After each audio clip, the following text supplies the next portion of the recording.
I've been hearing more and more recently about the idea of manifesting something into existence. It seems like it's kind of a wish fulfillment, and to be honest with you, I don't really believe in that kind of thing. I really just want to try to get out there and do something for myself. When I think that there's something that needs to be done, I don't often sit and dwell and wish for it. But it seems like sometimes something like that can happen, and it makes you kind of wonder what's going on, because I seem to have manifested something in the form of some of these silver bars, and that's what this video is about.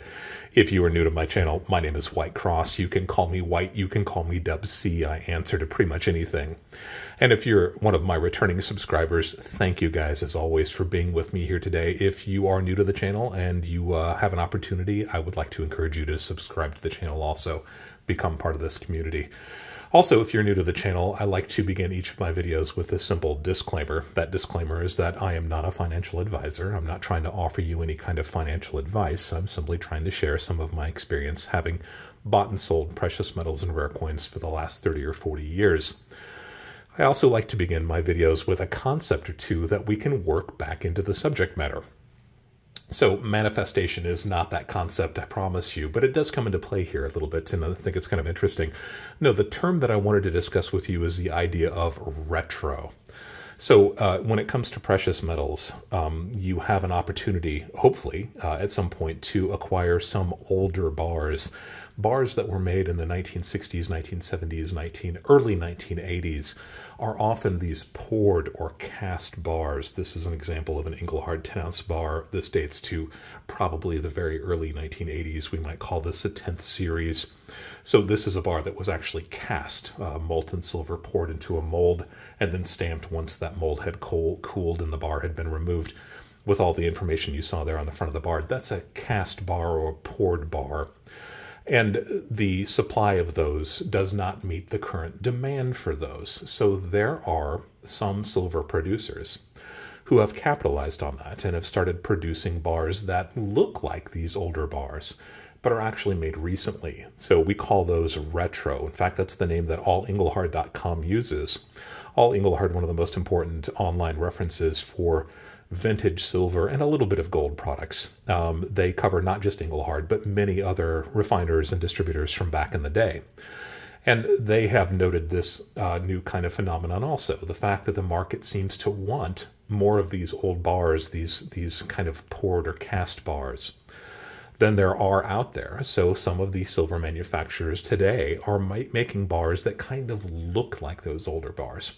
They're not really counterfeit. They're not really reproductions. In fact, some of the companies that are making these were not even around back when the kind of the standard of the industry was these poured or cast bars. So reproduction is not really appropriate. But I like the idea of retro. You know, most bars that are made today have a finish that's a little bit closer to this one. This is a vintage Engelhard bar too, but it came after the one we just took a look at. So if you want something that has a little bit of that retro feel to it, you have an opportunity to buy bars that are like that. Some examples, this is an example of a Tombstone bar by Scottsdale. Now, they have taken this maybe a little bit to the extreme. I don't know that there are very many examples of older bars that really had these kind of characteristics, but you can see that this is an attempt to make a bar that kind of seems a little bit older than the bars that are produced in mass today. Another example would be the Prospector's Gold and Gems bars. I like these bars. I don't have any of these bars, but this is actually a hand-poured bar. You can see that it's got some of the radiant cooling lines that are associated with these older bars, but this bar is made today. So this is not an old bar. It is a bar that kind of looks like an older bar, so that would be called a retro bar. That's the word we're talking about, and this will come into play a little bit later also. So if you are wondering why I brought up the idea of manifestation and manifesting something, several weeks ago I put out a video that was a response to a fellow YouTuber who had put out a call for people to put out a video that displays their 1 ounce and greater bars. Liberty Bleeds Silver is that other YouTuber. And I'll put a link to that video down below so you can watch it if you want to. But I kind of showed a selection of my older 5 and 10 ounce class bars in that video. And among the bars that I talked about were these two bars here. These are interesting bars from Silvertowne. Silvertowne has been around since Really, the 1940s, 1949, I think, was when the coin shop that became Silvertowne was founded. But they started making silver bars all the way back in the very early 1970s. So what's interesting about these two bars is actually kind of what is interesting about Silvertowne's foray into consumer silver in the early 1970s. According to allinglehart.com, they actually did a run of about 75,000 bars. That's a pretty big quantity of bars, but interestingly, they kept the serial number chain going through all of the bars that they made, even going back and forth between different weights. So they never repeated those numbers, and it looks like the numbers were all kind of serialized from 1 to 75,000 or somewhere in that area of this original run that they did back in the early 1970s.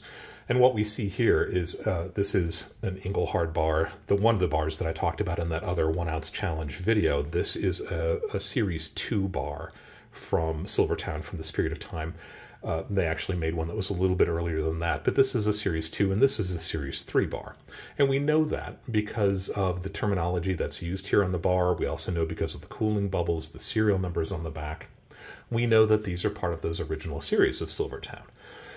But as I was saying about manifesting something, as interesting as those two bars are, they are not a central part of my collection. I happened to pick these up from my first real coin dealer who passed away not quite 10 years ago. So these go back probably 12, 15 years ago when I bought them from him. I was never a huge fan of Silvertowne. I respect them. They put out a quality product, and I think they are pretty well received and respected within the silver stacking community. But as I indicated in that video, I've always kind of been drawn to things that are a little bit more interesting and more unique. So while I did have some kind of common Silvertowne bars, 5 and 10 ounce bars, going back probably 20 years ago, I kind of cycled out of them. And we talk about cycling out of product from kind of more common stuff to more scarce stuff. That's something that I've pursued over the entire time that I've been doing this. So at this point, I didn't have any Silvertowne bars. When I walked into my dealer's store, he had a couple of these bars, and I also didn't have any 5 ounce bars, or very many of them at least.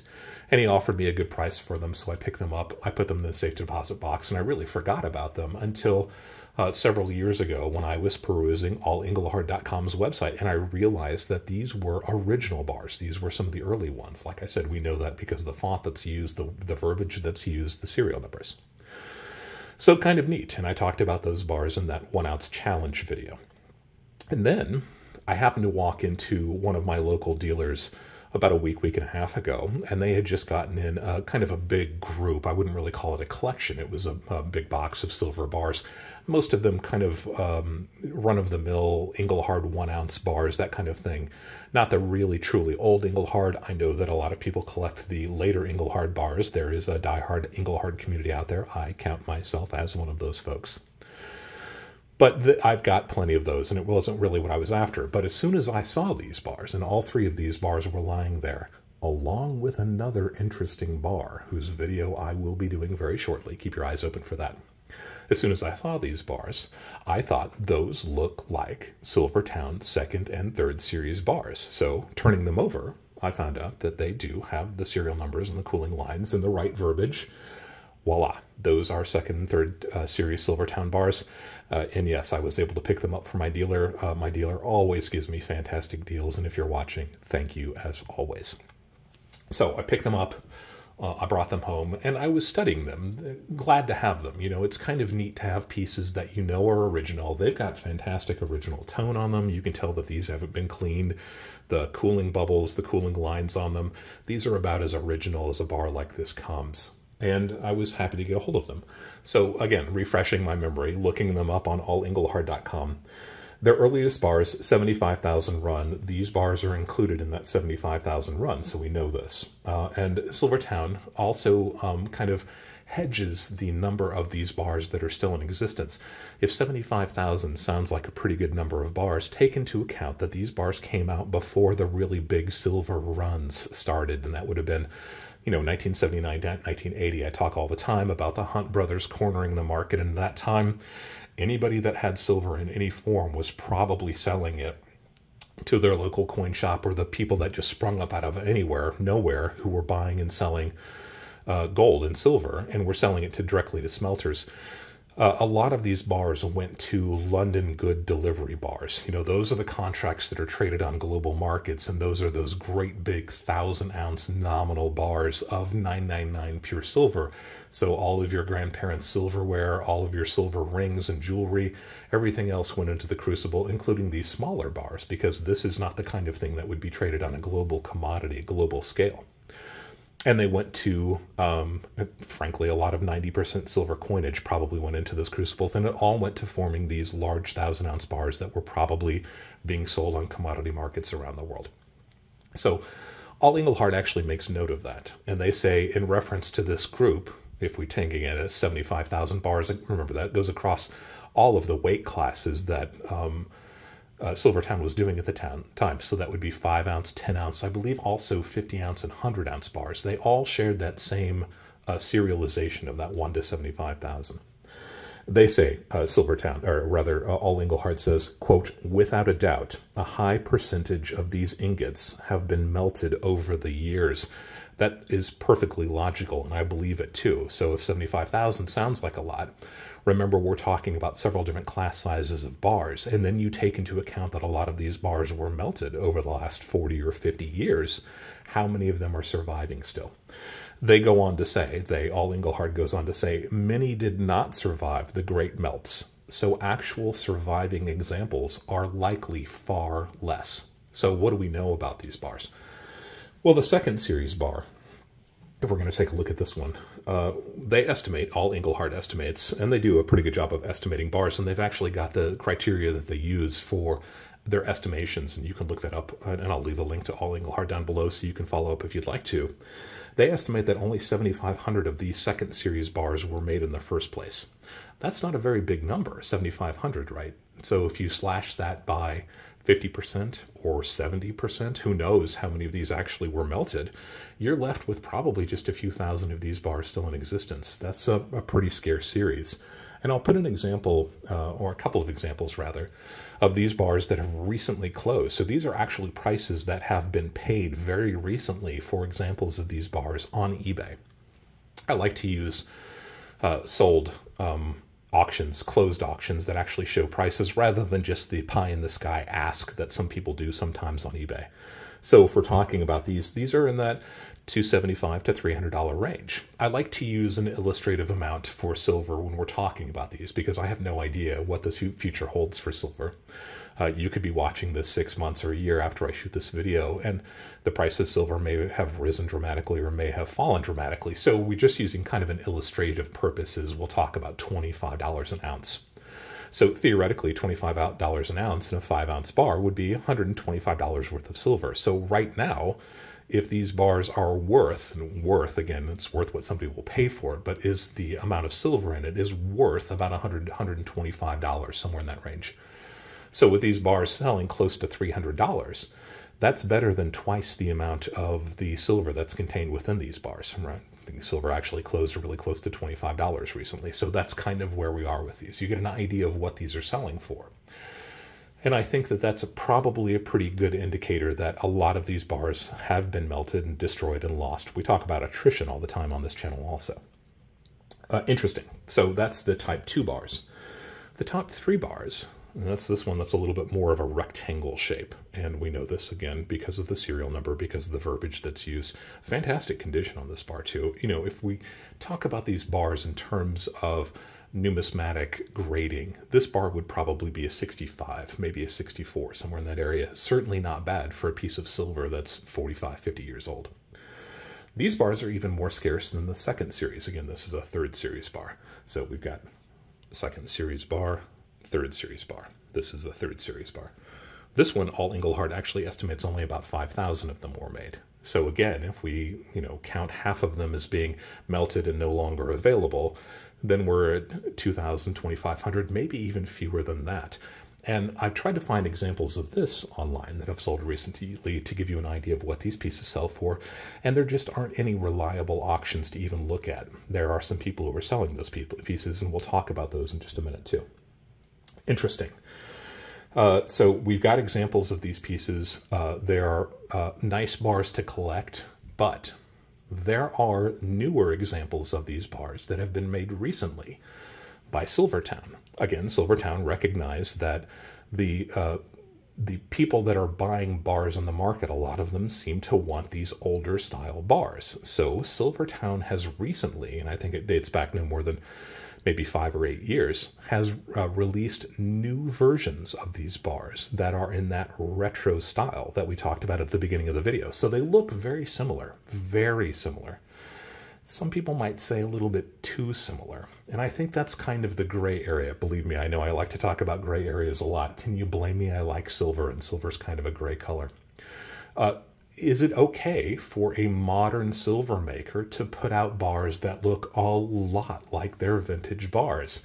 I think it gets to be a little bit questionable. And you know, it's not like I believe that Silvertowne is intentionally trying to sell these to people who might think that they are genuine older bars. But you always have to ask what the secondary market is going to think. Is somebody going to try to sell one of these bars eventually to somebody who doesn't understand the difference between the two? That's the problem, the perception of a problem, at least with retro bars, is what happens when those bars enter the market the second or third or fourth or fifth time. If you don't have that knowledge to understand the difference between a genuine older bar and a retro bar, you could find yourself in a little bit of an ethical dilemma. As a matter of fact, the reason that I couldn't, I said that I couldn't find any examples of recent auction closes of these third series bars. There are examples on eBay right now of the retro versions of these bars. And I believe that some of those sellers may not be intentionally misleading potential buyers, but they are certainly not indicating that these bars are retro. They're not saying that these are modern bars that look like they're older bars. And I think that really gives you kind of a caveat emptor kind of situation. You need to understand that not all of the bars that look old are necessarily old. Some of them are retro bars. Important. Make note of that. Another interesting thing about this, while I had these two bars, and if you saw the videos about the Discovery bars, and I won't go deep into it, but I was fortunate to acquire a group of bars, of vintage bars recently, that included some interesting International Vaults refining bars. These are bars from the late 1970s, early 1980s, and I realized that one type of these bars had never really been written about before. All Engelhard, again, that important resource for these vintage bars, didn't have an example of one of the bars that I had, and they have since added it to their website. That's called a Discovery in Numismatics, and I'll take credit for that because I can't really take credit for very much in my life. But the interesting thing about these bars is that when I got these, and I was looking at them getting ready to shoot this video, as a matter of fact, I was comparing the third series bar that I had bought many years ago with the third series bar that I had just bought a few weeks ago. And if you look at the orientation of these, you see that these bars are upright. The verbiage, the lettering is the way that it's supposed to be. And if we flip the bars over, you see that one set of serial numbers is right side up, and one set of serial numbers is upside down. That orientation of the serial numbers is something that is commonly seen in the second series bar. As a matter of fact, allengelhard.com says that they actually were able to use an experiment where they had 100 examples of these early second series bars. And they compared them to see how many of those bars had that inverse serial number. And I want to say it was something around the order of 35% of them seem to have that. That's kind of unusual, but I think that they kind of indicated that that meant it was just a run-of-the-mill thing. You know, Silvertowne wasn't necessarily trying to keep these all in the correct orientation. Sometimes they went into whatever feeding tube or however else they organized these.